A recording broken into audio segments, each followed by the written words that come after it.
আমাদের অনন্য স্টোরি সকল প্রকার পার্ট গল্প দেখতে আমাদের চ্যানেলটি সাবস্ক্রাইব করে পাশে থাকা বেল আইকনটিতে ক্লিক করে অল নোটিফিকেশন অন করে দিন। কেমন আছিস? তুষিমণি কেমন আছে? তুমি মামা মামির সাথে কথা বলবে। শিশির চওড়া হাসি দিয়ে বাবা মায়ের কাছে ফোন দেয়। মাম্মাম বাপি। শান্তা চৌধুরী, তামজিৎ চৌধুরী আনন্দে কেঁদেই দেন। কেমন আছো তুমি? ভালো আছি, মিস করছি তোমাদের। আমরাও, সোনা মা। তৌসির কান্না যেন কথা গলায় আটকে আসছে। পরে কথা বলবো, ভালো থেকো। কল কেটে দিল। নিহান তৌসির মাথা টেনে এনে নিচের কাঁধে রাখে, অন্য হাতে ওকে জড়িয়ে রাখে নিজের সাথে। মন খারাপ করিস না, আমরা দ্রুত ফিরবো দেশে। ডক্টর সানিয়াত বলেছে তোর টেস্টের রেজাল্ট ভালো, 15 দিনের মধ্যে তোর শরীরের রক্ত পরিবর্তন করে দেবে। তারপর কিছুদিন রেস্ট নিয়ে দেশে ফিরবো। তৌসি কিছু বলে না, নিহানের কাঁধে মাথা রেখে চোখ বন্ধ করে থাকে। কি এবার তোমরা খুশি তো? শান্তা চৌধুরী, তামজিৎ চৌধুরী একসাথে বললেন। অনেক বেশি। তামজিৎ চৌধুরী আর শিশির চৌধুরী এর ফোনে 2টা মেসেজ আসলো। শিশির চৌধুরী মেসেজ ওপেন করলো। আমার বোন হারিয়েছি, বোনের বদলি বোন। প্রতিশোধের আগুনে জ্বালিয়ে মারবো তোদের, হেসে নে এখন। এর ফোনের মেসেজ। আমার মা, দাদু আর আমার সাথে হওয়া অন্যায়ের জন্য কেউ মাফ পাবি না।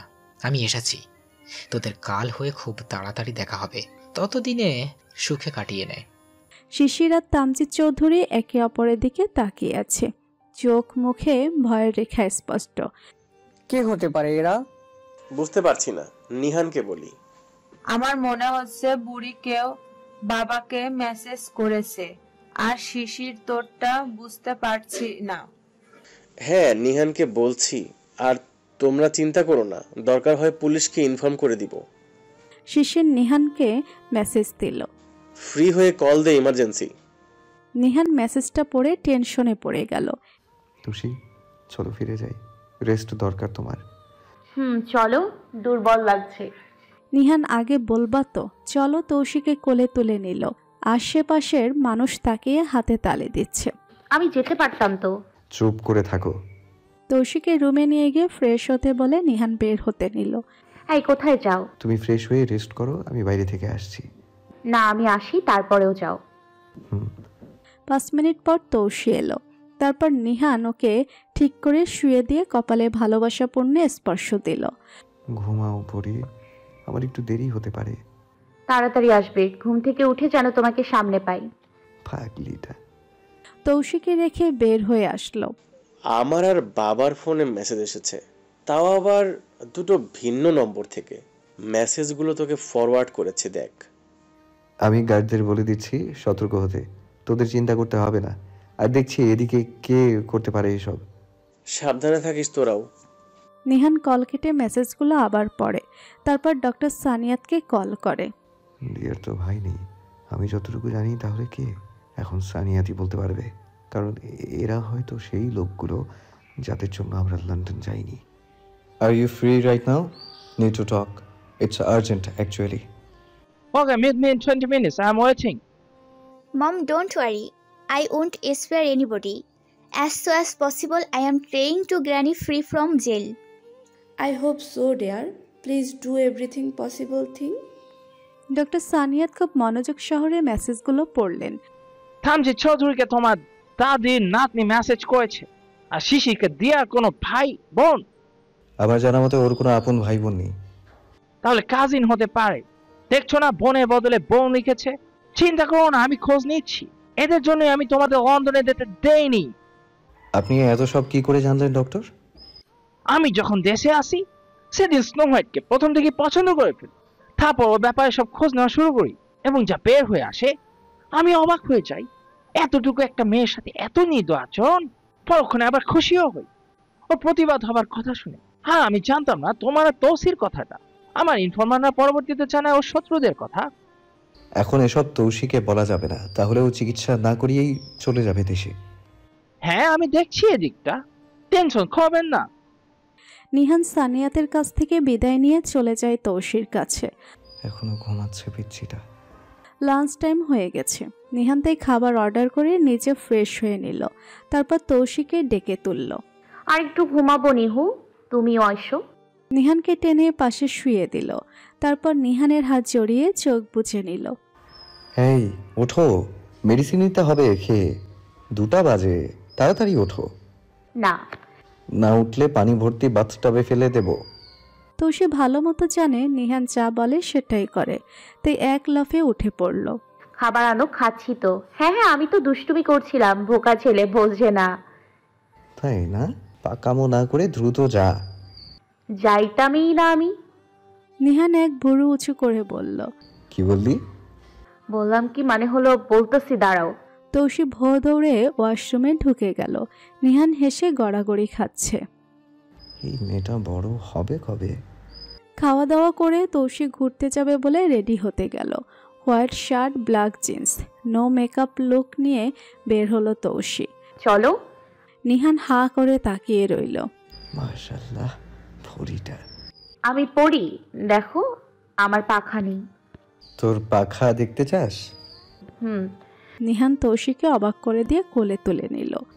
আমি হলাম তোর পাখা, সব সময় এভাবে উড়িয়ে বেড়াবো তোকে। তৌসি নিহানের গলা জড়িয়ে গালে ছোট্ট করে একটা চুমু দিয়ে দিল। নিহান শখের ঠেলায় পড়ে যেতে নিল। আরে পড়ে যাব তো, এভাবে ওড়াতে গিয়ে ফেলে দিবা নাকি? নিহান তৌসিকে চাপটে ধরে বলল। পড়তে নিলে এভাবে নিজের সাথে মিশিয়ে নেব। তৌসি কিছু বলল না। চলো তো, দেরি হচ্ছে। নিহান তৌসিকে বেশি দূরে যায়নি, কারণ তৌসি যে কোনো সময় অসুস্থ হয়ে পড়ে। এর মধ্যে 15 দিন কেটে গেল। তৌসির শরীরে রক্ত পরিবর্তন করা হয়ে গেছে। আগামী 7 দিনের মধ্যে দেশে ফিরবে। সবাই অনেক এক্সাইটেড হয়ে আছে। তৌসির বাসা আলোতে আলোতে ভরিয়ে তুলছে তামজিৎ চৌধুরী। তার রাজকুমারীর আগমনের অপেক্ষায় আছে তিনি, তর সইছেন আর। মম, আগামী সপ্তাহে তৌসি দেশে ফিরছে। চিন্তা করো না দাদু, নিজ হাতে মারবে ওকে। আজই দাদুকে জেল থেকে ছাড়িয়ে আনবো। যাচ্ছি আমি। আমার সোনা মাটা, যাও মামনি। রুহানি থানার ওসিকে মোটা অঙ্কের ঘুষ দিয়ে দাদিকে ছেড়ে দিতে বলে। না ম্যাম, আপনার এই টাকায় আমার সংসার চলবে না আজীবন। এই কাজটা করলে আমাকে চাকরি থেকে বের করে দেবে। সিআইডি টিমের কেস এটা। ঠিক আছে, যদি এই টাকার সাথে আপনাকে দেশের বাইরে সেটেল করে দেই তাহলে চলবে? কি বলছেন ম্যাম? আপনাকে ওখানে গাড়ি বাড়ি জব সব দেয়া হবে যদি আমার এই কাজটা করে দেন। আপনাকে 2 দিনের মধ্যে সবকিছু দেয়া হবে। এরপর আমার দাদুকে ছেড়ে আপনি রিজাইন দিয়ে প্লেনে উঠবেন। Promise you will not disappoint. Okay ma'am, I am ready. Ruhani বাঁকা হেসে চলে যায়। নিজের রুমে বসে সবটাই দেখল। CID officer Karima Chowdhury. এখানে ঝামেলা হবে আগে থেকে আন্দাজ ছিল, তাই ক্যামেরা লুকিয়ে সেট করেছে। Okay, new game start again. Feeling so sorry poor old woman. এটার অবস্থাটা দেওয়ার চেয়েও মজাদার হবে। আজ রাতে তৌসি দেশে ফেরার জন্য প্লেন উঠবে। 6 মাস পর আবার আসতে হবে রক্ত পরিবর্তন করার জন্য। যতদিন না পুরোপুরি সুস্থ হচ্ছে এই প্রক্রিয়া চলতে থাকবে। তৌসি এখন আগের থেকে সুস্থ অনেকটা। নাক মুখ থেকে রক্ত পড়বে না আর যদি ওষুধে অনিয়ম না করে। ভালো থেকো স্নো হোয়াইট। আপনি আর দেশে ফিরবেন না? না, আমার বিয়ে খুব তাড়াতাড়ি। Wow, love marriage? না, আমার ক্লাসমেট মেয়েটা অনেক ভালোবাসে আমাকে। থ্যাঙ্কস এন্ড সরি, ইনভাইট করছি না বলে তুমি আগামী 4 মাস লং জার্নি করতে পারবে না। ইটস ওকে, আমি যখন আসবো আপনাদের জন্য গিফট নিয়ে আসবো আর আপনি ট্রিট দিয়ে দেবেন। Sure snow white. নিহান, আমার সাথে এসো, কিছু কথা আছে। তুষি, তুই গাড়িতে বস, আমি আসছি। শিশিরকে দিয়ার খাজিন আবির মেসেজ দিয়েছিল তোমার দাদির নাতনি রুহানি আর আবির 2 জন মিলে তৌসিকে মার্ডার করার প্ল্যানে আছে। অ্যালার্ট থেকো। এয়ারপোর্টে কাউকে আসতে বলো না, তৌসির গার্ডদের থাকতে বলে দিও। হ্যাঁ, আবিরকে চিনি আমি, ও দিয়াকে পছন্দ করত। ঠিক আছে, মিস করবো তোমাদের। আমিও। Take care. তোমরা ভালো থেকো আর তৌসির খেয়াল রেখো। এই কদিনে নিহান আর সানিয়াত খুব ভালো ফ্রেন্ড হয়ে গেছে। I am very excited Ninu. আমি জানি, তবে দেশে যেয়ে লাফালাফি করবি না। আমি রিকোয়েস্ট করাতে তোকে দেশে যেতে দিচ্ছে, না হলে এখন তোর জার্নি না করা ভালো। এর জন্যই তো তুমি এত সুইট, এর জন্য তো তুমি এত সুইট, এতগুলা লাভ ইউ নিহু। হই হুফ, যা। খুশি হয়েছে কিন্তু বেচারা লজ্জা পাচ্ছে। তোর কপালে বউ নেই দেখিস? নেই তো, আবার কপালে তুই আছিস বই না। ভাইয়াটা আমার। এই, আমি তোর ভাই লাগি? আমি তোর বোন লাগি? হ্যাঁ, বোনই তো। তাহলে তুইও ভাই তো। উফ, যাই আর মাথা হ্যাং করিস না। অবশেষে তৌসিরা দেশে ফিরল আর এয়ারপোর্টে প্রথম অ্যাটাক করলো। একটুর জন্য বুলেটটা তৌসির মাথায় লাগেনি, পাশ দিয়ে চলে গেছে। তৌসি ভয়ে নিহানের বুকের মধ্যে ঢুকে গেছে। নিহান দ্রুত তৌসিকে নিয়ে গাড়িতে ওঠে আর গার্ডসরা ওই লোকটার পেছনে ছুটে। বাসায় ফিরতেই সবার হাসি মুখ দেখে তৌসির সব ভয় উড়ে যায়। তামজিদ চৌধুরী আর শান্তা চৌধুরীকে জড়িয়ে ধরে তৌসি। সবাই অনেক আদর করে তৌসিকে রুমে পাঠায়, কিন্তু তৌসির কিছু মিসিং মনে হচ্ছে, কি যেন নেই। হ্যাঁ, কুহু কই? ফোনটা হাতে নিয়ে কুহুকে কল দেয়, ধরছে না। কিছু সময় পর ফোন বন্ধ বলে। তৌসি রুম থেকে বের হতেই দেখে কুহু কোমরে হাত দিয়ে দাঁড়িয়ে আছে। তৌসি জড়িয়ে ধরতে গেলেই পিছিয়ে যায়। ছুবি না তুই আমাকে, আমি তোর সাথে কথাও বলবো না। তুই লন্ডন যেয়ে গত 35 দিন 15 ঘন্টা 20 মিনিট 23 সেকেন্ড আমার সাথে কথা বলিস নি। আই এম সরি জান, নিহান কথা বলতে দেয়নি, জিজ্ঞেস করো কে। নিহান পেছন থেকে বলে, কুহু, রুমে চলো, সব বলছি। তৌসি, কুহু, রবিন, নিহান বসে আছে একসাথে। আমরা লন্ডন যাইনি। তৌসি জীবনের ঝুঁকি ছিল। দিয়ার কাজিন আর দাদির নাতনি ওকে মার্ডার করার প্ল্যান করেছে। আজকে এয়ারপোর্টে অ্যাটাকও করেছে। কুহু কথাটা শুনে তৌসির হাত শক্ত করে ধরল। ভয়ে মুখটা চুপসে গেছে। নিহানকে কারিমা কল দিচ্ছে। তৌসির উপর অ্যাটাক হয়েছে এটা জেনে গেছে। ভাবি, তোমাকে কে বললো? আমার বন্ধু বলল যে অ্যাটাক করেছে তাকে ধরে থানায় নিয়ে গেছে। সিআইডি এর কেস, তাই ওকে জানানো হয়েছে। ও, আমি জানি কে করিয়েছে। কে? রুহানি আর দিয়ার কাজিন আবির। তুমি কিভাবে জানলে? আমি তো এটা বলতেই কল করলাম। ডক্টর সানিয়াত, উনি তৌসিকে পছন্দ করে, তাই ওর সব খোঁজ নিয়ে রেখেছে। ঠিক আছে, তোমরা সাবধানে থেকো। রবিন, কুহু এই 1 মাসে অনেকটা ক্লোজ হয়ে গেছে। পরদিন সকালে কারিমা থানায় যায়। সেখানে এসআই কারিমাকে দেখে হাসি মুখে ওয়েলকাম জানায় আর সব ঘটনা বলে। কারিনা সবটা জানতো, তবু এসআই কিছু লোকাই নাকি দেখলো। ওকে, রুহানি যা বলেছে তুমি সেটাই করবে। ওর প্ল্যান অনুযায়ী আগাবে তুমি। যেদিন বুড়িকে ছাড়বে সেদিন বিকেলের মধ্যেই নকল রিজাই পেপার রুহানিকে দেখিয়ে সাবমিট করবে, কিন্তু দেশের বাহিরে যাবে না। Okay ma'am. তৌসিকে নিয়ে সবাই খুব ব্যস্ত। নাইলা রহমানও চলে এসেছে এই বাড়িতে। তৌসির এখন এসব স্বপ্ন মনে হয়। এটাই তো চাইতো সেই ছোট্টবেলা থেকে। মানুষের কত স্বপ্ন থাকে, কিন্তু আমার স্বপ্ন ছিল নিজের পরিবার আর নিহানের ভালোবাসা পাওয়া। সেটা এখন পাচ্ছে। এই দিনগুলো যেন না হারায়। আজ তৌসি 1 মাস পর ভার্সিটি গেল। সেখানে সবাই খুব ব্যস্ত, কারণ মিউজিক কম্পিটিশনটা 15 দিন পর হবে। রিহার্সাল নিয়ে ব্যস্ত সবাই। তৌসির মন খারাপ হয়ে যায়, ও গাইতে পারবে না। তুষি, মন খারাপ কেন? মিউজিক কম্পিটিশনটা 10 দিন পর, আমি তো 3 মাস গাইতেই পারবো না। এই ব্যাপার এক্ষুনি সমাধান করে দিচ্ছি সমস্যা। তুই ক্লাসে যা। In principal room. May I come in sir? Nihan, এসো এসো। তোমার তো খোঁজই নেই গত 1 মাস। স্যার, আমি তো বলে গিয়েছিলাম। হ্যাঁ, কিন্তু এরকম উধাও হয়ে যাবে বুঝিনি। দেশের বাইরে গিয়েছিলাম স্যার। ওকে, বলো কি করতে পারি তোমার জন্য? ভার্সিটিতে 15 দিন পর মিউজিক কম্পিটিশন। কোনো বিশেষ কারণ আছে? নো, কথা ছিল তাই দিয়ে দিলাম। স্যার, আগামী মাস থেকে পুরো ভার্সিটিতে মিড টার্ম, টিউটোরিয়াল পরীক্ষা শুরু। ছাত্র ছাত্রীরা তো কম্পিটিশন নিয়ে সময় পার করছে। হ্যাঁ, একদম মাথায় ছিল না। স্যার, 4 মাস পর আমাদের ভার্সিটির 50 বছর পূর্ণ হবে। কম্পিটিশনটা তখন রাখলে বেস্ট হতো না? তাহলে তখন বিশেষ কিছু লোকদের ইনভাইট করব, যাতে স্টুডেন্টদেরও বেনিফিট হয় আর ভার্সিটির নামও হয়। Wow, great idea. Okay, now competition cancel. It will head after 4 months. ধন্যবাদ স্যার। আর একটা কথা, তৌসি গত 1 মাস ক্লাস করেনি।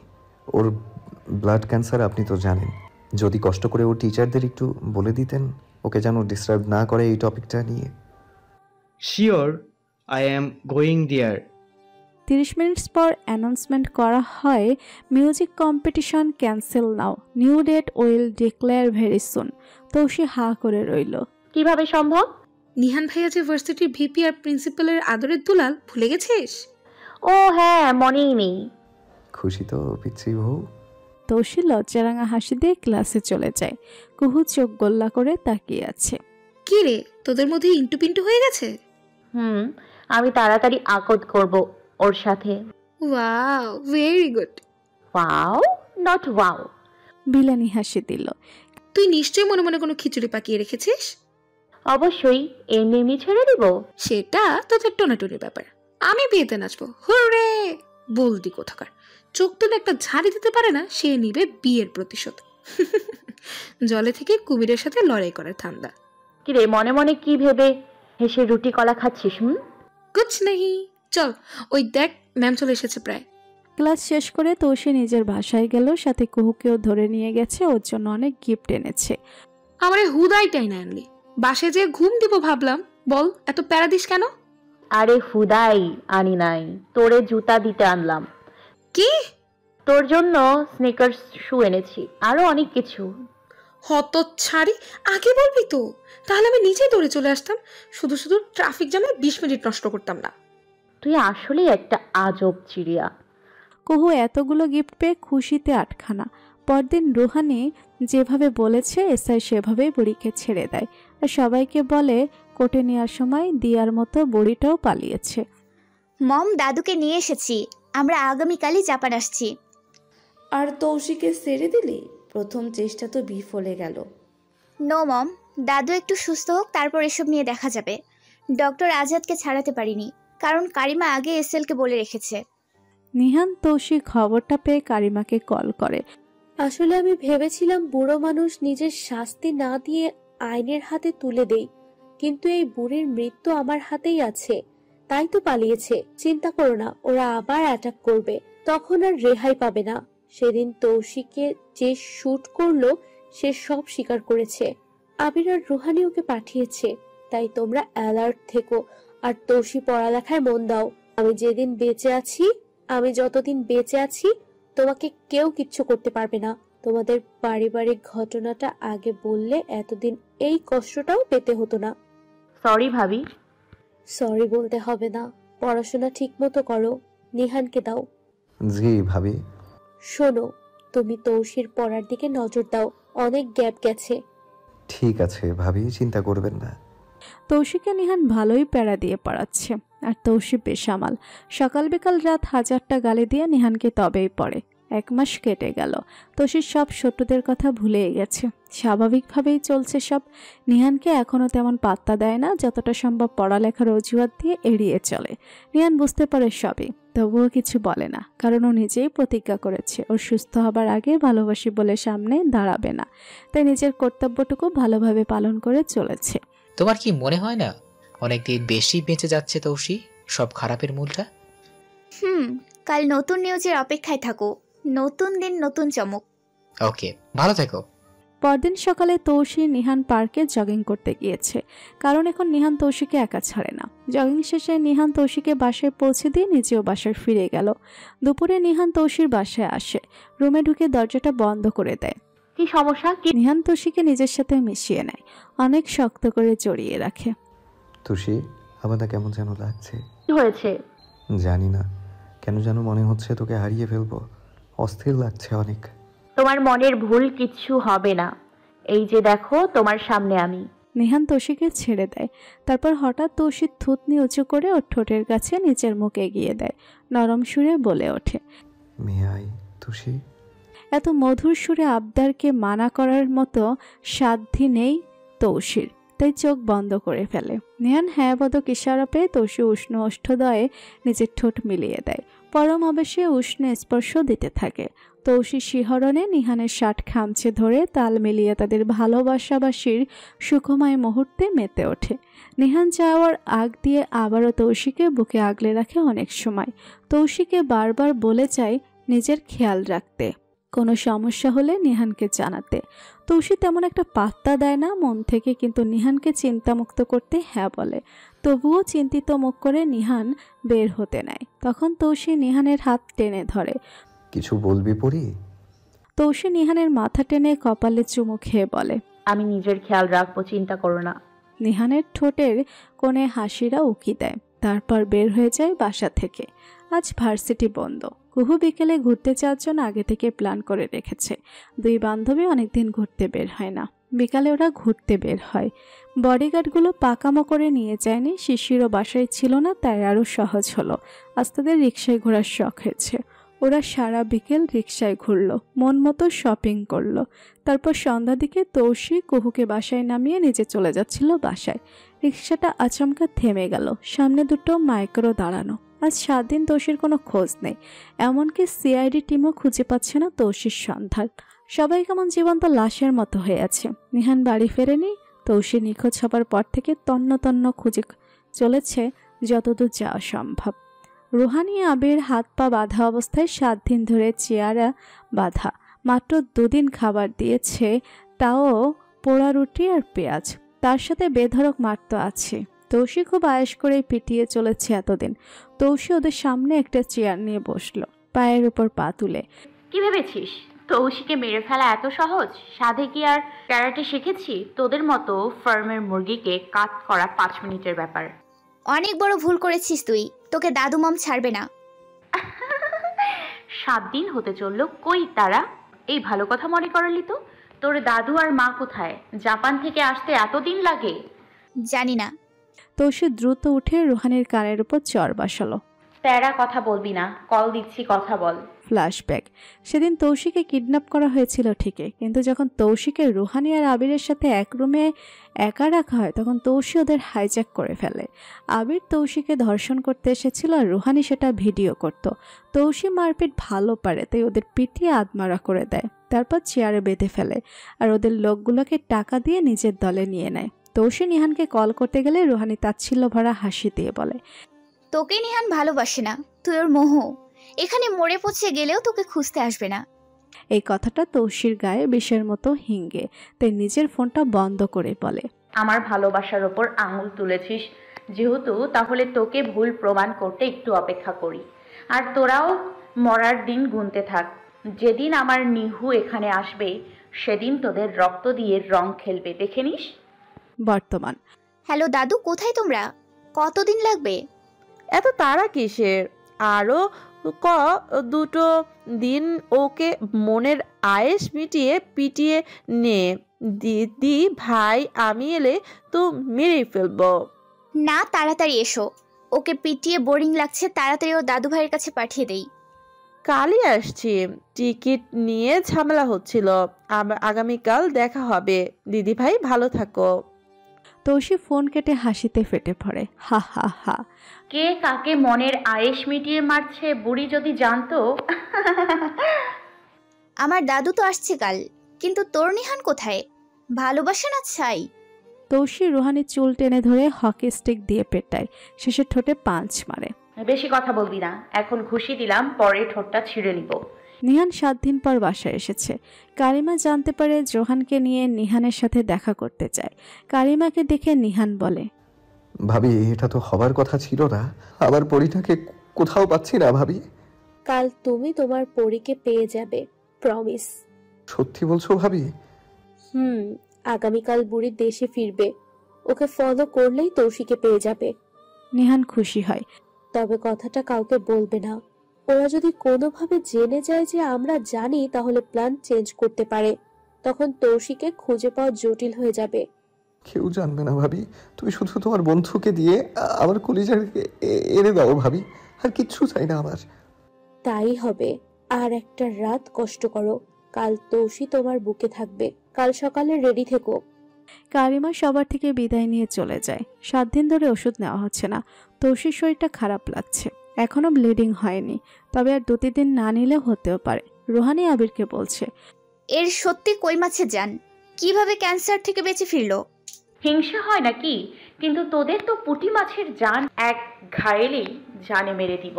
রুহানি আবির ভয়ে শুকনো ঢোক গিলে, আচ্ছা কাল তো উপরে চলেই যাবি তোরা, তার আগে বলতো আমাকে কেন মারতে চাস, কাহিনীটা বল। কেন আবার? তুই জানিস না আমার ভালোবাসা দিয়ার নিখোঁজ হবার কারণ তুই? ও তো শুধু ভালোই বেসেছিল, তার দোষে ওর সাথে এত অবিচার কেন? ভালোবাসা তো অন্যায় নয়। তারপর আমার বাবার চাকরি থেকে বরখাস্ত হয়েছে, হয়তো চাকরিটাও থাকবে না। ভালোবাসা অন্যায় নয়, তবে দিয়া আমাকে দুবার জানে মারার চেষ্টা করেছে। আমার আর নিহানের খারাপ ভিডিও বানিয়ে আমাদের দুজনকে পাঠাতো, যার জন্য গত 2 বছর নিহান আমার সাথে অনেক খারাপ ব্যবহার করেছে, এমনকি গায়েও হাত তুলেছে ভরা ক্যাম্পাসে। তোর বোনকে অনেক সুযোগ দিয়েছিলাম, কিন্তু ও আমাকে মার্ডার করার জন্য লোক ঠিক করে।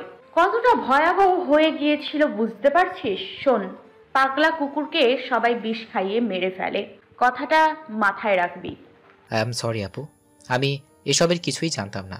আমাকে বলা হয়েছিল নিহানকে ভালোবাসার অপরাধে তোমার আবদার পূরণ করার জন্য দিয়াকে খুন করা হয়েছে। এবার বুঝলে তো? হ্যাঁ আপু, আমাকে ক্ষমা করে দাও। আমি চেয়েছিলাম তুমি যেন আর কখনো কাউকে মুখ দেখাতে না পারো, তাই মাফ করে দাও আপু। তোষি মাথা নেড়ে হ্যাঁ বলে। এবার রুহানিকে জিজ্ঞেস করে, তোরা আমার দাদুকে ধোকা দিয়েছিস, বুড়ি বয়সে জেলে দিয়েছিস কারণ সম্পত্তির ভাগ চেয়েছিল। তোদের কোলে করে মানুষ করেছে, তাই এই দাম দিলি? তোকে শাস্তি দিলেই তোর পরিবার কষ্ট পাবে, এর জন্য আমি আর আবির হাত মিলাই। তুইও দেখছি কিছুই জানিস না। তাহলে শোন, তোর দাদুর কীর্তি। তোষি এক একে সব ঘটনা খুলে বলল। ঘেন্নায় মাথা নামিয়ে নিল রুহানি। সত্যিটা না জেনে কত বড় অন্যায় করতে যাচ্ছিল ওরা। রুহানিও ক্ষমা চাই তোষির কাছে। তোমাদের ক্ষমা করতে পারি, একটা শর্তে, যদি রাজি থাকো। রুহানি আবির একসাথে বলে ওঠে, তুমি যা বলবে করব আমরা। তোষি মুস্কি হাসি দেয়, মনে মনে বলে, মিথ্যা সত্যি সব ধ্বংস করে দিতে পারে। কি করতে হবে ওদের তোষি সবকিছু বুঝিয়ে দেয়। পরদিন সকালে বুড়ি আর ওর মেয়ে রূপালী চলে আসে যেখানে তোষি আছে। প্ল্যান অনুযায়ী রুহানি সাধারণভাবে মা আর দাদিকে ভেতরে নিয়ে আসে। রুমের ভেতর ঢুকবে তার আগে দাদির একটা ব্লাঙ্ক কল আসে। সেই ফাঁকে রুহানি ওর মাকে সবটা বুঝিয়ে বলে। দাদি ফিরে এলে রূপালী বলে তার শরীরটা খারাপ লাগছে, বিশ্রাম নেবে। রুহানি মাকে পাশের রুমে নিয়ে ভিডিও কল অন করে চলে আসে।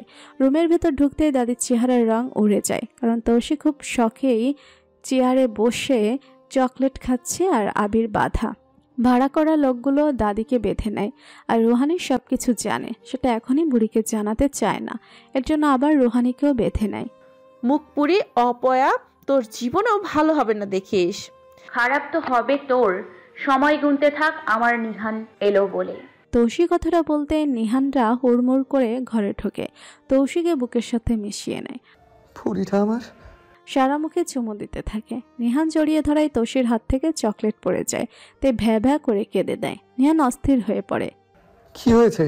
কোথায় ব্যথা পেলি? আমার চকলেট। নিহান ভেবাচেকা খেয়ে গেল। তারপর তৌসির থেকে চোখ সরিয়ে পাশে তাকালো। যেটা দেখলো বেচারা সহ সবাই তাসকি। ভেবেছে কি আর হলো কি, কার জন্য চিন্তা করছিল এতদিন, সে তো ভালোই আছে। হাঁ করে কি দেখছো? আমি যে ক্যারেটে পারি ভুলে গেছো? বাহ, একটু খুলে বল সবটা প্লিজ। তৌসি সবকিছু খুলে বলল কাহিনী। নিহান সবটা শুনে পাশের হকি স্টিক দিয়ে বুড়ির পায়ের ওপর বাড়ি মারে। বুড়ি ব্যথায় কোকিয়ে ওঠে। আরো বেশি করে মারো ওকে, ও সব কিছুর মূল। এই বাচ্চা দুটোকেও উস্কিয়েছে। ছি মা, তুমি এতটা খারাপ? কত সম্পত্তি চাই তোমার? আমাদেরও তো 1000 কোটি না থাকলেও 100 কোটি তো টাকা ছিল। আমরা তো সুখেই ছিলাম। তুমি মাপ পাবে না মা, তোমার কোনো ক্ষমা নেই। অফিসার, নিয়ে যান এই মহিলাকে। আমি তোর জন্যই সব করছি মা। অন্যায় করেছো মা, অনেক বড় ভুল করেছো, শাস্তি তো তোমাকে পেতেই হবে। স্পটে কারিমা আসেনি দূর বলে অভিক বুড়িকে আবারও নিয়ে যায়, তবে থানায় নয়, সিআইডিদের আস্তানায়। ওরা যাওয়ার পর, I am proud of you Tousi, আমার বাকিনিটা। চল বাড়িতে, সবাই অপেক্ষা করে আছে। সব তোমার ট্রেনিং এর জন্য। আমার কুহু কেমন আছে? ওর অবস্থা আরো খারাপ। তোর কিডন্যাপিং এর জন্য নিজেকে দায়ী ভাবছে। 7 দিন ধরে খাওয়া নেওয়া ভুলে সারাদিন কান্না করে। তাড়াতাড়ি নিয়ে চলো, পাগলিটা এত বোকা কেন? আবির রুহানিরা নিজেদের বাসায় চলে যায়। কুহু তৌসির খোঁজ পাওয়া গেছে শুনেই তৌসির বাসায় চলে আসে। তৌসিকে জড়িয়ে কাঁদতে থাকে, মাপ চায়। সবাই হেসে দেয়। পাগলি একটা, কাঁদিস না, দেখ আমি সুস্থ আছি। কিন্তু কি নিহান আমার চকলেটটা ফেলে দিয়েছে। ঘরে যেন প্রাণ ফিরে এসেছে। সবার সাথে কথা বলে তৌসি নিজের ঘরে যায়। ফ্রেশ হয়ে নিজের বিছানায় গায়ে লিয়ে দেয়। চোখ ঘুরিয়ে ঘুরিয়ে রুমটা দেখছে। অনেকদিন পর নিজের বিছানায় অন্যরকম শান্তি। চোখটা লেগে আসতে নিহান ঘরে ঢুকলো খাবার নিয়ে। এই যে ওঠেন, খাবার খেয়ে তারপর ঘুমান। খিদে পেয়েছে বলে অনিচ্ছা সত্ত্বেও উঠে বসলো তৌসি। নিহান নিজের হাতে খাইয়ে দিচ্ছে আর তৌসি নিহানকে খুঁটিয়ে খুঁটিয়ে দেখছে। এই কদিন যে খাওয়া দাওয়া করেনি বোঝা যাচ্ছে। তৌসি নিহানের মুখে খাবার তুলে ধরে। নিহান অবাক হয়ে তাকিয়ে থাকে। হাঁ করে কি দেখছো? আমার চিন্তায় ঠিকমতো তো খাওনি এখনো, এখন খাও। খাওয়া শেষে সার্ভেন্ট সব নিয়ে যায়। তারপর নিহান আচমকা তৌসির হাত ধরে মাটিতে বসে পড়ে। তৌসি দুহাত নিজের হাতের মুঠোয় পুড়ে নিয়ে চোখে চোখ রেখে বলে, আমি আর তোকে ছাড়া থাকতে পারবো না তুষি। এই কদিনে আমার কি অবস্থা হয়েছে তোকে বোঝাতে পারবো না। তাই আমি আর কোনো ঝুঁকি নিতে চাই না। তোকে সবসময় নিজের চোখের সামনে চাই, সারা জীবন বুকের মাঝে আগলে রাখার জন্য। আমি তোকে বিয়ে করতে চাই যত তাড়াতাড়ি সম্ভব। প্লিজ রাজি হয়ে যা তুষি। আমার লক্ষ্মী পরীটা, বিয়ে করবি আমাকে?